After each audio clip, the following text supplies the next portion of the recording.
Assalamualaikum warahmatullahi wabarakatuh. Yang kami hormati Bu Rida dan Pak Arif selaku dosen pengampu mata kuliah pemeriksaan akuntansi 1 kelas C dan teman-teman semua. Di sini kami dari kelompok 9 akan mereview materi pertemuan 9 sampai 15. Baik, sebelum masuk ke pembahasan materi, kelompok kami akan memperkenalkan diri terlebih dahulu. Yang pertama, Gita Kholifa Aprilia dengan NPM akhirat 009. Kedua, Laila Tusaroh dengan NPM akhirat 014. Ketiga, Muhammad Nur Maftu Ihsan dengan NPM akhirat 037. Keempat, dengan saya sendiri, Amelia Cynthia Devi dengan NPM akhirat 091. Baik, di sini saya akan membahas materi pertemuan ke-9 yaitu mengenai perencanaan audit dan materialitas serta prosedur audit. Baik, yang pertama kita masuk ke perencanaan audit.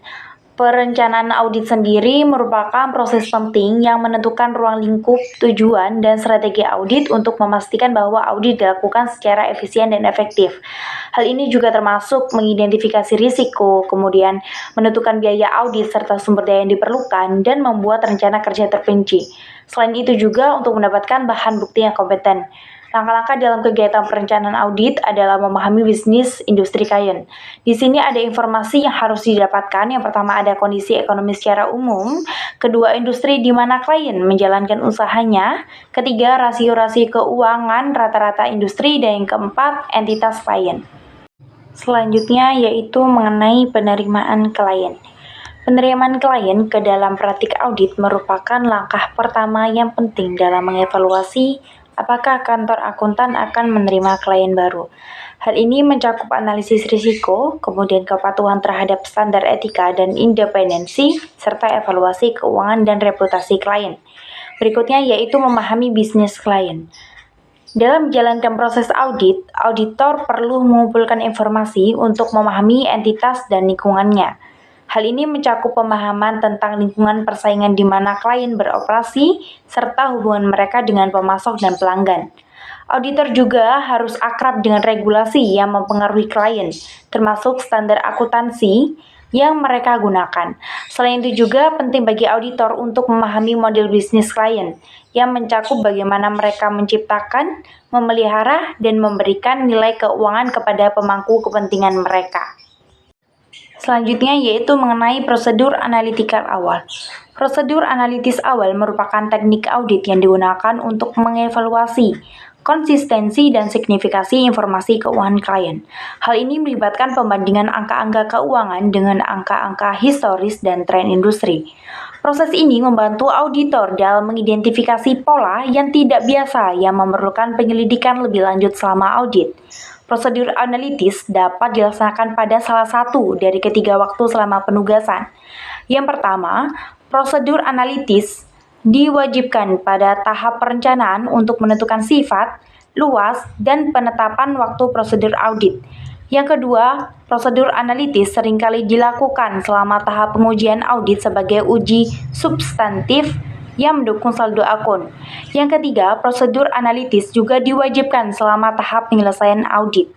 Dalam setiap kasus, auditor membandingkan data klien dengan cara yang pertama, melihat data industri, kedua, data periode sebelumnya yang serupa, ketiga, hasil yang diharapkan yang ditentukan klien, keempat, hasil yang diharapkan yang ditentukan oleh auditor, yang kelima, hasil yang diharapkan dengan menggunakan data non-keuangan. Selanjutnya yaitu masuk ke konsep materialitas. Konsep materialitas sendiri merupakan konsep penting dalam audit yang mengacu pada keputusan auditor tentang seberapa signifikan suatu kesalahan atau ketidaksesuaian dalam laporan keuangan. Materialitas ditentukan dengan mempertimbangkan pengaruhnya terhadap keputusan penggunaan laporan keuangan. Jika suatu kesalahan dianggap material, auditor akan mengambil langkah-langkah untuk memastikan bahwa kesalahan tersebut diperbaiki atau diungkapkan dalam laporan audit. Berikutnya yaitu mengenai pertimbangan awal dalam penentuan materialitas. Nah, dalam menentukan materialitas, auditor itu dapat mempertimbangkan beberapa faktor awal. Yang pertama yaitu ukuran dan kompleksitas organisasi. Di sini organisasi besar dan kompleks cenderung memiliki tingkat materialitas yang lebih tinggi karena kesalahan kecil mungkin tidak signifikan secara relatif. Yang kedua yaitu jenis industri dan risiko bisnis. Di sini industri dengan risiko yang tinggi atau fluktuasi besar mungkin memerlukan materialitas yang lebih rendah untuk memastikan keandalan laporan keuangan. Yang terakhir yaitu perspektif penggunaan laporan keuangan. Di sini auditor mempertimbangkan bagaimana penggunaan laporan keuangan akan bereaksi terhadap kesalahan atau ketidaksesuaian dalam menentukan materialitas yang sesuai. Selanjutnya yaitu materialitas pada tingkat laporan keuangan dan saldo akun. Di sini, materialitas pada tingkat laporan keuangan itu berhubungan dengan keseluruhan dampak kesalahan atau ketidaksesuaian pada laporan keuangan. Sedangkan materialitas pada tingkat saldo akun itu lebih spesifik, mengacu pada kesalahan atau ketidaksesuaian yang signifikan dalam saldo individu atau kumpulan transaksi dalam laporan keuangan. Nah, penentuan materialitas pada tingkat saldo akun seringkali melibatkan pertimbangan atas faktor-faktor seperti ukuran saldo, kemudian risiko, terus ada kompleksitas transaksi, kemudian penggunaan akuntansi berbasis estimasi. Selanjutnya, apa sih hubungan materialitas dengan bukti audit? Jadi, materialitas itu mempengaruhi seberapa banyak bukti audit yang harus dikumpulkan oleh auditor. Jadi semakin tinggi materialitasnya, semakin sedikit bukti audit yang diperlukan, begitupun sebaliknya. Jika materialitas rendah, auditor itu perlu mengumpulkan lebih banyak bukti untuk memastikan bahwa kesalahan kecil pun terdeteksi. Begitupun sebaliknya, jika materialitas tinggi, auditor dapat fokus pada hal-hal yang lebih signifikan. Jadi, penentuan materialitas yang tepat mempengaruhi strategi pengumpulan bukti audit yang efisien dan efektif. Yang terakhir yaitu mengenai prosedur audit. Prosedur audit sendiri merupakan langkah-langkah yang dilakukan oleh auditor untuk mendapatkan bukti audit yang memadai dan relevan guna mengevaluasi kebenaran dan kecukupan informasi yang ada dalam laporan keuangan. Hal ini mencakup berbagai tindakan seperti inspeksi, kemudian pengamatan, konfirmasi, perhitungan, dan analisis. Proses ini juga membantu auditor dalam mengumpulkan bukti yang cukup untuk mendukung pendapat mereka tentang kewajaran laporan keuangan klien. Baik, di sini saya akan menjelaskan pertemuan ke-10 mengenai perancangan dan pengujian terhadap sistem pengendali internal dalam audit. Yang pertama, saya akan menjelaskan tujuan dari pengendalian internal. Sistem pengendalian internal terdiri atas kebijakan dan prosedur yang dirancang untuk memberikan manajemen kepastian yang layak bahwa perusahaan telah mencapai tujuan dan juga sasarannya. Pengendalian internal itu bertujuan untuk memastikan bahwa semua proses dalam operasi perusahaan terkendali dan informasi diselenggarakan dengan transparansi dan efektivitas yang memadai. Ada 3 tujuan umum. Yang pertama yaitu reliabilitas pelaporan keuangan, yaitu memastikan laporan keuangan dapat diandalkan dan mencerminkan keandalan serta ketepatan perusahaan. Fokusnya adalah pada pelaporan keuangan eksternal, tetapi juga mencakup pelaporan keuangan internal dan non-keuangan. Tujuan yang kedua yaitu efisiensi dan efektivitas operasi. Memastikan bahwa perusahaan beroperasi dengan efektif dan efisien, serta mengontrol proses terkait agar tidak terjadi penipuan atau penyalahgunaan tersebut. Yang ketiga yaitu ketaatan pada hukum dan peraturan, menjamin bahwa semua entitas baik publik dan juga non-publik dan organisasi nirlaba wajib mematuhi semua regulasi atau peraturan serta undang-undang yang berlaku, termasuk hukum perdata dan juga peraturan perusahaan. Baik, poin selanjutnya yaitu tanggung jawab manajemen dan auditor terkait pengendalian internal. Manajemen dan juga auditor ini mempunyai tanggung jawab yang berbeda dalam pengendalian internal, di mana manajemen bertanggung jawab untuk menetapkan dan juga menyelenggarakan pengendalian internal, sedangkan auditor memahami dan juga menguji atas pengendalian internal yang sudah ditetapkan oleh manajemen. Tanggung jawab dari manajemen yaitu yang pertama menetapkan dan juga menyelenggarakan atas pengendalian internal, yang kedua yaitu memberikan informasi yang terkait atas pengendalian internal kepada auditor untuk dilakukan audit, yang ketiga yaitu efektivitas pengendalian internal. Sedangkan tanggung jawab dari auditor yaitu yang pertama memahami dan menguji atas pengendalian internal, yang kedua yaitu pengendalian atas bukti audit laporan keuangan, dan yang terakhir yaitu melaporkan hasil audit kepada manajemen. Poin yang selanjutnya yaitu komponen pengendalian internal CILSU. Yang pertama yaitu ada lingkungan pengendalian, tindakan, kebijakan prosedur yang mencerminkan sikap manajemen puncak mengenai pentingnya pengendalian internal. Yang kedua yaitu penilaian risiko, melibatkan berbagai proses dalam mengidentifikasi dan juga menganalisis risiko. Yang ketiga yaitu kegiatan pengendalian berupa tindakan atau keputusan yang diambil untuk memitigasi resiko sehingga potensi tercapainya tujuan perusahaan dapat tercapai. Yang keempat yaitu informasi dan komunikasi, yaitu menekankan pentingnya pengguna informasi yang relevan dan berkualitas dan dapat dikomunikasi dengan baik secara internal maupun eksternal. Yang terakhir yaitu kegiatan pemantauan. Aktivitas pemantauan berkaitan erat dengan penilaian yang berkelanjutan atau berkala terhadap kualitas dari pengendalian internal.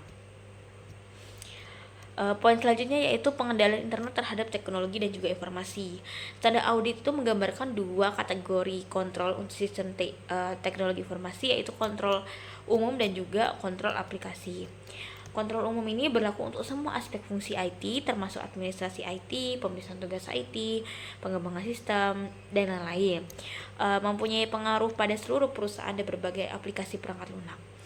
Sedangkan kontrol aplikasi beroperasi pada tingkat proses bisnis dan berlaku untuk pemrosesan transaksi seperti penjualan ataupun penerimaan kas.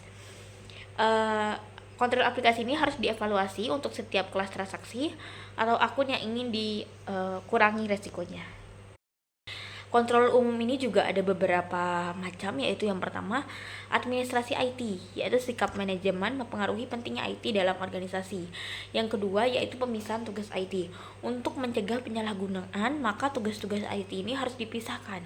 Yang ketiga yaitu pengembangan sistem, melibatkan analisis sistem dan juga programmer untuk merancang dan juga mengembangkan sistem tersebut. Yang keempat yaitu keamanan fisik dan online. Kontrol akses fisik dan online untuk mencegah akses tidak sah. Yang keempat yaitu cadangan dan perencanaan kontingensi, perencanaan untuk mengatasi kegagalan sistem tersebut. Yang terakhir yaitu kontrol perangkat keras, kontrol bawaan perangkat keras untuk mendeteksi kegagalan peralatan. Sedangkan kontrol aplikasi terdapat 3 macam, yaitu yang pertama kontrol masukan, memastikan data yang dimasukkan ke dalam sistem IT ini sah, akurat, dan juga lengkap. Yang kedua yaitu kontrol pemrosesan, mencegah dan juga mendeteksi kesalahan selama pemrosesan data transaksi. Yang ketiga yaitu kontrol keluaran, mendeteksi kesalahan setelah pemrosesan selesai seperti meninjau data keluaran untuk kelayakan. Ada beberapa dampak infrastruktur IT terhadap pengendalian internal. Yang pertama itu kemudahan akses, pengembangan jaringan lokal area network dan wide area network untuk memudahkan proses operasi bisnis. Yang kedua yaitu database management system, sebuah sistem perangkat lunak yang digunakan untuk menyimpan, mengambil, dan juga menjalankan query data. Hal ini tuh berfungsi untuk memudahkan penyimpanan, pengolahan, dan juga melacak semua informasi yang ada. Yang ketiga yaitu keamanan data. Kemajuan infrastruktur IT bisa memperkuat keamanan dan juga keselamatan data. Contohnya dengan pemasangan firewall dan enkripsi. Lalu dampak yang keempat, tanda tangan digital, berguna untuk mengautentikasi keabsahan kontrak dengan mitra. Tanda tangan digital dikeluarkan oleh otoritas sertifikasi eksternal. Dan yang terakhir itu munculnya business service center.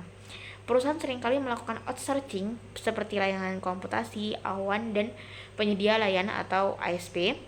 Manajemen bertanggung jawab atas efektivitas dan desain pengendalian internal, termasuk yang diserahkan pada penyedia layanan.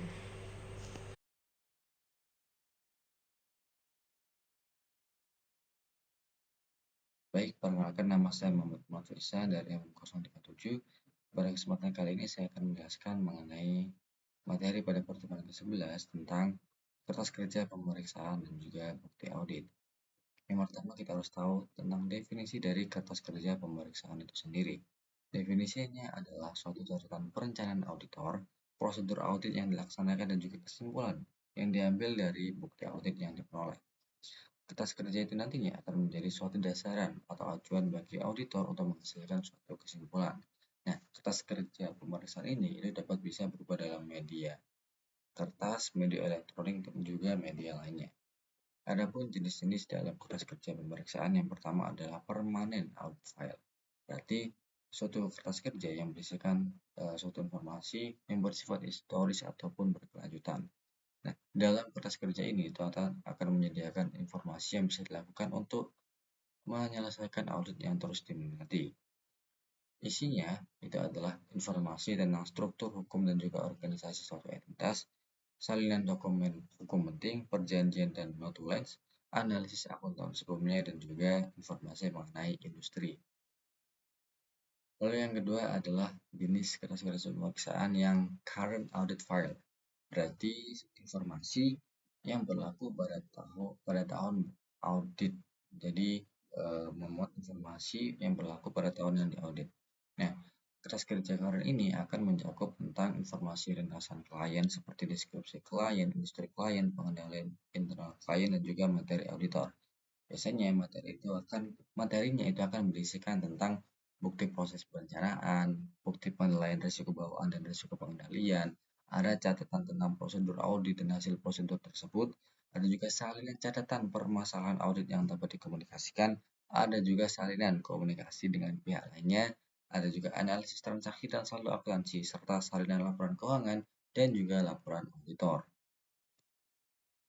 Selanjutnya ada juga berkas pemeriksaan yang berasal dari klien. Apa saja? Berkas yang pertama adalah neraca saldo atau NS, ada juga rekomendasi bank, ada juga rincian liabilitas dan rincian persediaan, ada juga analisis umur piutang, ada juga rincian beban umum dan juga administrasi, ada rincian beban penjualan dan juga surat pernyataan pesanan. Lalu analisis apa yang dibuat oleh auditor sendiri? Yang pertama, analisisnya adalah tentang berita acara cash opening, pemahaman dan evaluasi internal control, termasuk internal control questionnaires, ada juga analisis penarikan aktiva tetap, ada juga analisis mengenai cukup tidaknya allowance for bad debt, working balance sheet dan working profit and loss, top schedule dan supporting schedule, dan juga terakhir adalah analisis tentang konsep laporan audit dan manajemen letter. Lalu selanjutnya adalah berkas yang diperoleh dari pihak ketiga, yaitu ada berkas piutang, berkas utang, berkas bank, dan juga berkas penasihat hukum perusahaan. Nah, lalu tujuan dari dibuatnya kertas kerja pemeriksaan itu apa saja? Yang pertama, tujuannya untuk membantu auditor dalam menghasilkan suatu kesimpulan atau opini mereka mengenai laporan keuangan yang disajikan, apakah wajar atau tidak wajar. Terus tujuan kedua adalah untuk bukti bahwa auditor itu telah menjalankan pekerjaan mereka sesuai dengan standar audit yang berlaku.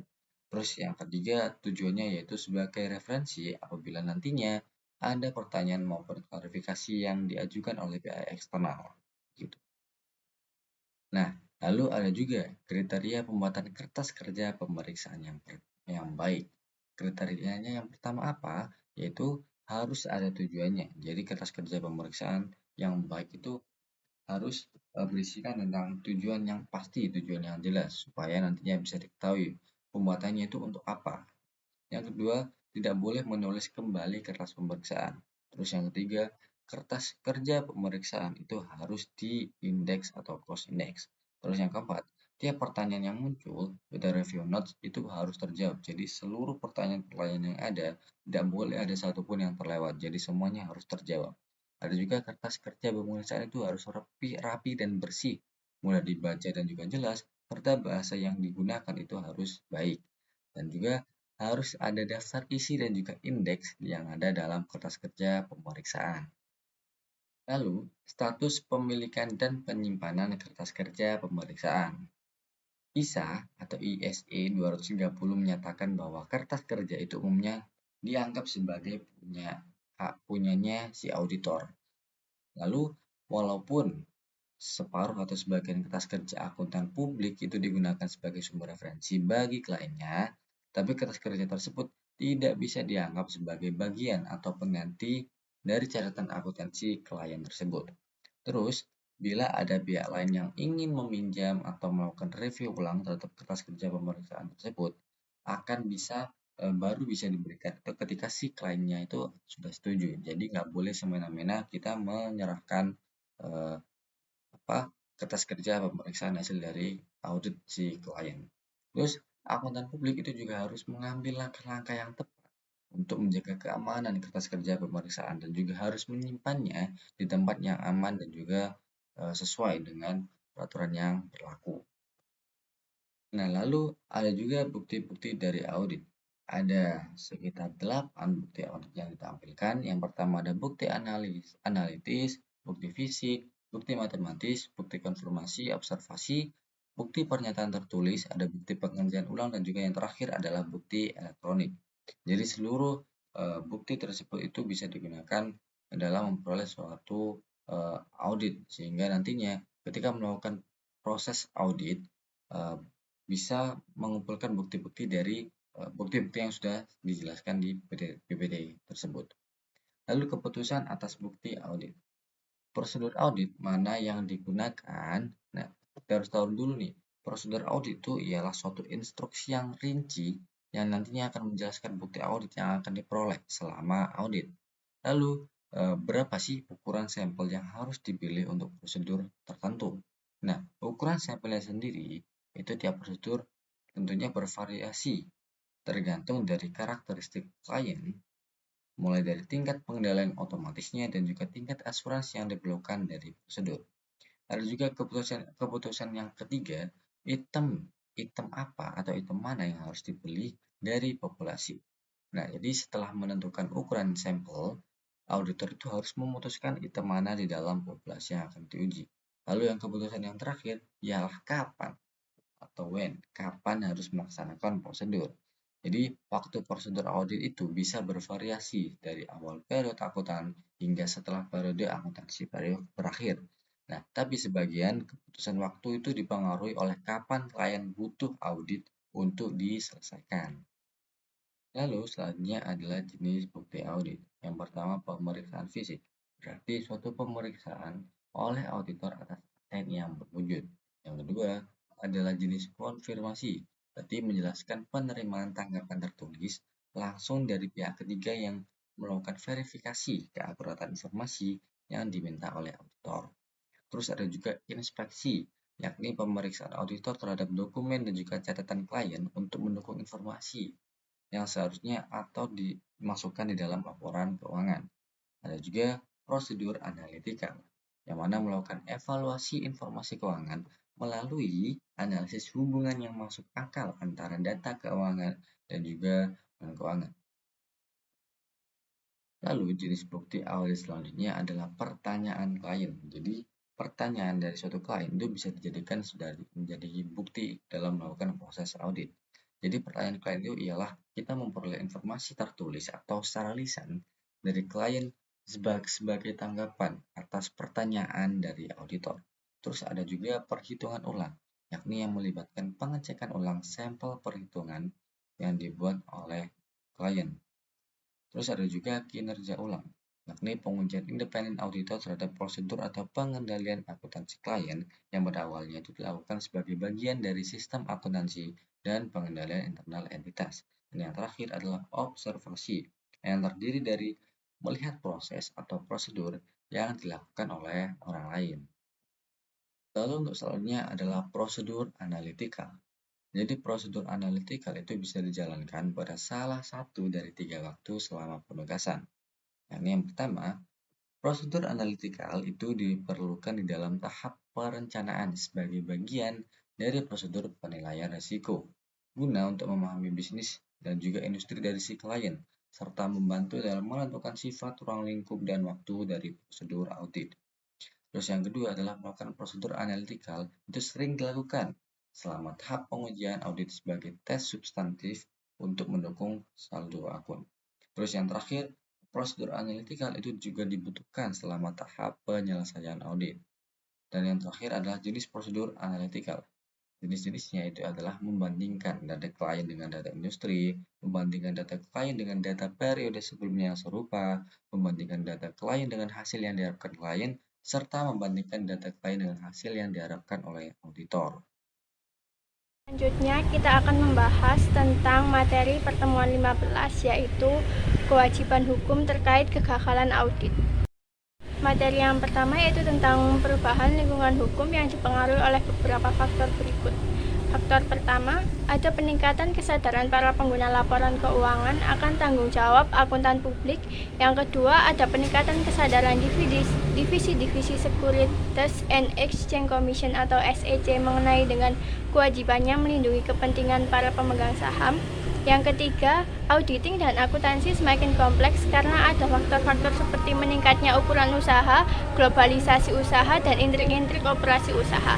Yang keempat, masyarakat menerima tuntutan dari pihak yang terikat melawan siapa saja yang dapat memberikan kompensasi tanpa melihat siapa yang salah, bersama beberapa doktrin tentang kewajiban. Yang kelima, keputusan pengadilan sipil pada beberapa kasus yang melawan akuntan publik yang telah dipuji-puji, yang telah meyakinkan para pengacara untuk memberikan pelayanan hukum berdasarkan biaya jasa yang tergantung pada keberhasilan. Yang keenam, banyak perusahaan akuntan publik lebih memilih menyelesaikan masalah hukum mereka di luar pengadilan untuk menghindari biaya pengadilan yang mahal dan publisitas, bukannya menyelesaikan melalui proses pengadilan. Dan yang terakhir yaitu pengadilan mempunyai kesulitan di dalam memahami dan menafsirkan masalah-masalah teknis akuntansi dan audit. Selanjutnya, perbedaan kegagalan bisnis, kegagalan audit, dan risiko audit. Kegagalan bisnis terjadi bila bisnis tersebut tidak dapat mengembalikan kepada para peminjam atau tidak dapat memenuhi harapan para pemegang saham karena keadaan ekonomi atau keuangan usaha. Contohnya yaitu resesi pendapatan manajemen yang tidak bermutu dan adanya persaingan tidak terduga dalam industri. Kegagalan audit terjadi ketika audit mengeluarkan pendapat audit yang salah karena tidak memenuhi syarat yang tercantum pada standar audit yang dapat diterima. Contohnya yaitu menunjuk asisten yang bermutu untuk menjalankan tugas audit sehingga gagal menemukan kesalahan. Risiko audit memperlihatkan risiko yang dihadapi auditor yang menyatakan bahwa laporan keuangan tersebut sudah benar, sehingga pendapat auditor yang tidak bermutu sudah diterbitkan. Pada kenyataannya, laporan tersebut tidak benar dan tingkat materialitasnya tinggi. Selanjutnya yaitu konsep-konsep hukum yang mempengaruhi kewajiban. Yang pertama yaitu konsep orang yang bijak. Perjanjian antara profesi akuntansi dan firma hukum bahwa auditor bukanlah penanggung jawab atau penjamin laporan keuangan. Setiap orang yang memberikan jasa kepada orang lain dan dipekerjakan mempunyai kewajiban untuk menggunakan keterampilan yang diperolehnya dalam pekerjaannya dengan cermat dan sungguh-sungguh. Yang kedua yaitu kewajiban atas pihak lain. Nah, 3 pihak yang paling mungkin dipercaya adalah karyawan, lembaga akuntansi sosial lainnya yang bekerja untuk melakukan sebagian pekerjaan, dan para ahli yang menyiapkan informasi teknis. Yang ketiga yaitu tindakan ada komunikasi istimewa. Nah, akuntansi publik tidak mempunyai hak berdasarkan hukum adat atau common law untuk menyembunyikan informasi dari pengadilan dengan menyatakan bahwa informasi tersebut bersifat rahasia. Dan yang terakhir yaitu syarat-syarat hukum yang mempengaruhi kewajiban akuntansi publik. Fokus utama pada 4 sumber hukum auditor. 4 kewajiban tersebut dibagi menjadi: yang pertama, kewajiban terhadap pelanggan, kewajiban terhadap pihak ketiga berdasarkan common law, kewajiban kepada pihak ketiga berdasarkan undang-undang keamanan, dan pertanggungjawaban pidana. Selanjutnya yaitu kewajiban kepada klien. Nah, kantor akuntan publik biasanya menggunakan satu atau kombinasi dari 4 pembelaan bila ada tuntutan hukum oleh klien. Yang pertama yaitu tidak ada tugas. Tidak ada tugas yang harus dilaksanakan jasa berarti bahwa KAP mengklaim bahwa tidak ada kontrak yang tersirat atau yang tersurat. Yang kedua yaitu pelaksanaan kerja tanpa kelalaian. Untuk pelaksanaan kerja yang tidak mengandung kelalaian di dalam suatu audit, KAP mengklaim bahwa auditnya itu dilaksanakan sesuai dengan standar GAAS. Yang ketiga yaitu kelalaian kontribusi. Pembelaan terhadap kelalaian kontribusi terjadi bila tindakan klien yang menyebabkan kerugian menjadi dasar bagi kerugian atau mempengaruhi audit sehingga auditor tidak bisa menemukan sebab dari kerugian yang terjadi. Yang terakhir yaitu ketiadaan hubungan sebab akibat. Klien harus menunjuk adanya hubungan timbal balik yang dekat antara pelanggan auditor terhadap kesungguhan dengan kerugian yang dialami klien. Selanjutnya yaitu kewajiban terhadap pihak ketiga menurut common law. Yang pertama ada doktrin ultra mares dan yang kedua yaitu pemakai yang dapat ditentukan sebelumnya. Umumnya, pemakai yang dapat ditentukan sebelumnya merupakan anggota dari pemakai jasa yang dapat diandalkan oleh auditor dalam hal laporan keuangan. Saat ini, 3 pendekatan yang ada adalah: yang pertama, Credit Alliance. Credit Alliance versus Arthur Andersen and Co. 1986 adalah kasus di New York di mana pemberi pinjaman menuntut auditor dari salah satu pinjaman karena telah mempercayai laporan keuangan yang ternyata menyesatkan. Konsep dasar kerahasiaan seperti pada kasus Ultramares dan memberlakukan hal-hal sebagai berikut. 1. Auditor harus mengetahui dan menyadari bahwa hasil pekerjaannya akan digunakan oleh penuntut pihak ketiga untuk tujuan khusus. Dan 2. Pengetahuan dan perhatian tersebut harus dilaksanakan di bawah pengarahan auditor. Selanjutnya yaitu Restatement of Torts. Pendekatan yang dilaksanakan oleh sebagian besar negara bagian adalah untuk menerapkan peraturan yang ada pada Restatement of Torts, suatu gabungan beberapa prinsip hukum. Yang ketiga yaitu Foreseeable User. Konsep ini, pemakai harus dapat ditentukan sebelumnya oleh auditor adalah para pemakai laporan keuangan yang memiliki hak sama dengan yang memiliki hubungan kontrak. Yang terakhir yaitu tanggapan profesional terhadap kewajiban hukum. Ada banyak hal yang dapat dilakukan oleh AICPA dan profesi secara keseluruhan untuk mengurangi risiko terkena sanksi hukum. Antara lain dengan yang pertama, mencari perlindungan dalam proses pengadilan. Yang kedua, meningkatkan kerja audit sehingga memenuhi permintaan pemakai dengan lebih baik. Dan yang ketiga, mendidik pemakai tentang batas-batas audit. Nah, beberapa aktivitas khusus lainnya antara lain yang pertama, riset dalam audit. Riset yang dilakukan secara berkesinambungan adalah penting untuk menemukan cara-cara yang lebih baik dalam melakukan pekerjaan. Yang kedua, penetapan standar dan aturan. AICPA harus secara terus-menerus menetapkan standar dan menyesuaikannya agar sejalan dengan kebutuhan audit yang selalu berubah, dan pernyataan lain harus disiarkan sejalan dengan perubahan kebutuhan masyarakat dan timbulnya teknologi baru dari pengalaman dan riset. Yang ketiga yaitu menciptakan persyaratan untuk melindungi auditor. AICPA dapat membantu anggotanya dengan menetapkan persyaratan yang telah diakui oleh anggotanya yang terkemuka. Yang keempat, menetapkan persyaratan penelaah sejawat. Pemeriksaan berkala terhadap cara kerja dan prosedur perusahaan merupakan satu cara untuk mendidik anggota dan mengidentifikasi KAP yang tidak memenuhi standar profesi. Yang kelima, melawan tuntutan hukum. Adalah penting bagi KAP untuk terus melawan tuntutan yang kurang berdasar, meskipun dalam jangka pendek biaya untuk memenangkan perkara lebih besar daripada biaya untuk menyelesaikan perkara. Yang keenam yaitu pendidikan bagi pemakai laporan keuangan. Perlu untuk mendidik investor dan orang lain yang menggunakan laporan keuangan mengenai maksud mendapat auditor, wawasan, serta sifat dari pekerjaan auditor. Yang terakhir yaitu memberi sanksi kepada anggota karena hasil kerja yang tak pantas. Satu karakteristik dari profesi adalah tanggung jawabnya untuk mengawasi anggotanya sendiri. Sekian presentasi review materi pertemuan 9 hingga pertemuan 15 dari kelompok kami. Kurang lebihnya mohon maaf. Wassalamualaikum warahmatullahi wabarakatuh.